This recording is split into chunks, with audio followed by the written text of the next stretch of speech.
Có một câu chuyện rất thú vị mà nếu bạn kể ở Việt Nam, nhiều người sẽ bật cười ngay lập tức. Đó là chuyện ở Đức, rất nhiều người không tắm mỗi ngày. Thậm chí trung bình họ chỉ tắm toàn thân khoảng 2 đến 3 lần mỗi tuần. Nghe thì thấy hơi sai sai, bởi vì với người Việt Nam, đặc biệt ở Hà Nội hay thành phố Hồ Chí Minh, chuyện không tắm mỗi ngày gần như là không tưởng. Ai mà không tắm mỗi ngày bị coi là ở bẩn, thậm chí là rất bẩn. Trời nóng, độ ẩm cao, ra đường vài phút là mồ hôi mồ kê nhễ nhại, cảm giác rất khó chịu và nó khiến việc tắm rửa trở thành nhu cầu cơ bản, nhu cầu thiết thực, thậm chí là quan trọng hơn cả ăn cơm. Nhưng điều thú vị là với người Đức, họ không hề thấy điều đó bất thường. Và nếu bạn quen những người Đức một thời gian, bạn sẽ bắt đầu hiểu rằng họ không hề lười. Ngược lại, họ đang áp dụng một cách sống có khoa học, có logic, thậm chí là đáng để học hỏi. Câu chuyện này không chỉ là chuyện của tắm rửa đâu, mà nó phản ánh cả khí hậu, khoa học, văn hóa và cách nghĩ của một trong những quốc gia kỷ luật và tiên tiến bậc nhất ở trên thế giới. Để hiểu vì sao người Đức lại tắm ít hơn bình thường, phải bắt đầu từ yếu tố cơ bản nhất, đó là khí hậu. Nước Đức nằm ở khu vực ôn đới, với mùa đông kéo dài và nhiệt độ khá thấp trong phần lớn thời gian quanh năm. Vào mùa đông, nhiệt độ có thể dao động từ 0 đến 5 độ C, thậm chí là xuống âm. Ngay cả mùa hè, nhiệt độ trung bình cũng không phải là quá cao và quá oi bức như ở khu vực Đông Nam Á của chúng ta. Khi mà tiết trời lạnh, cơ thể con người gần như không đổ mồ hôi quá nhiều. Bạn vẫn có thể mặc áo khoác dày, đi bộ ngoài trời mà không cảm thấy dính dớp. Điều này khác hoàn toàn với Việt Nam, nơi chỉ cần bước ra ngoài trời độ 10 phút là lưng áo đã ướt đẫm mồ hôi. Chính vì vậy nhu cầu tắm rửa ở Đức đã giảm đi một cách tự nhiên. Không phải họ cố tình ít tắm, mà đơn giản là cơ thể họ không đòi hỏi điều đó.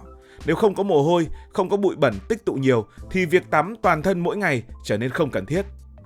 Nói một cách dễ hình dung, ở Việt Nam, tắm là để giải nhiệt, và chúng ta hay nói là tắm cho nó mát và để làm sạch mồ hôi nữa.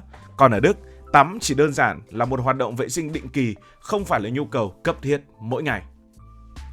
Điểm khiến nhiều người bất ngờ là thói quen này của người Đức không chỉ dựa vào cảm giác mà nó còn được hậu thuẫn bởi khoa học.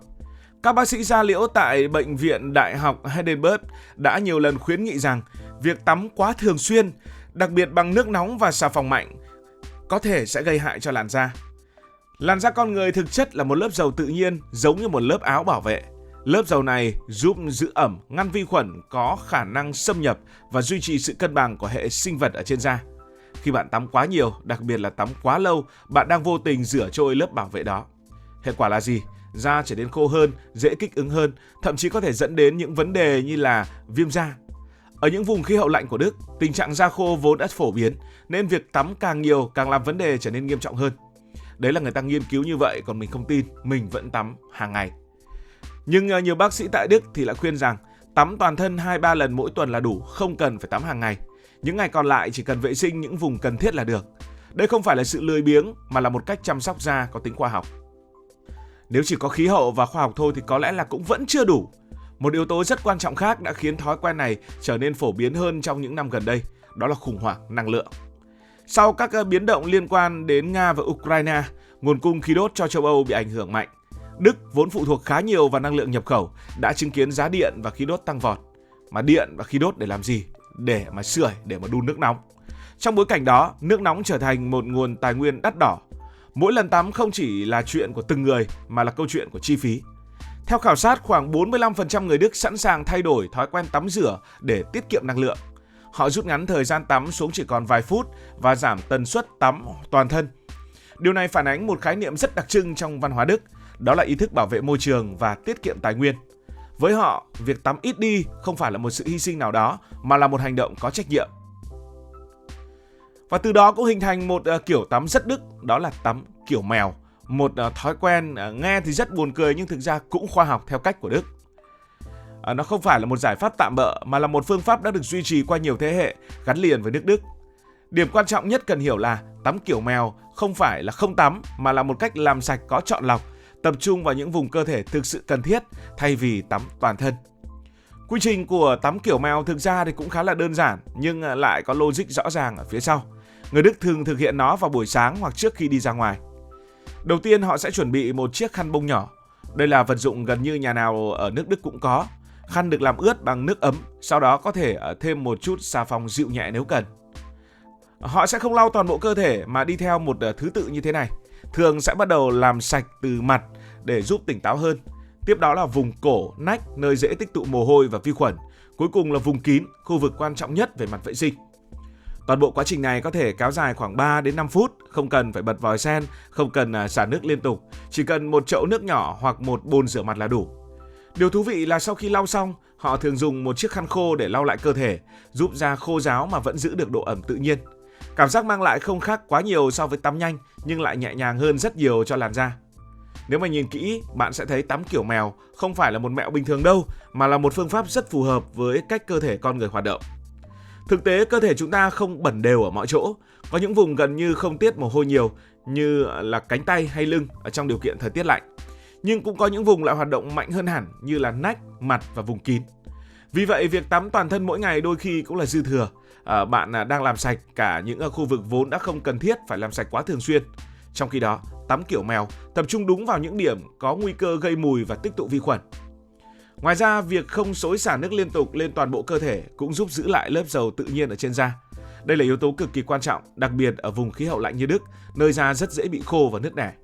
Nói cách khác, đây là một phương pháp khoa học và cũng rất tiết kiệm, bởi vì một lần tắm vòi sen trung bình có thể tiêu tốn từ 40 đến 70 lít nước, chưa kể năng lượng để làm nước nóng.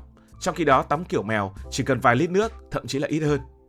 Nếu tính trên quy mô cả một quốc gia như nước Đức, nơi hàng chục triệu người áp dụng thói quen này, lượng nước và năng lượng tiết kiệm được là cực kỳ lớn.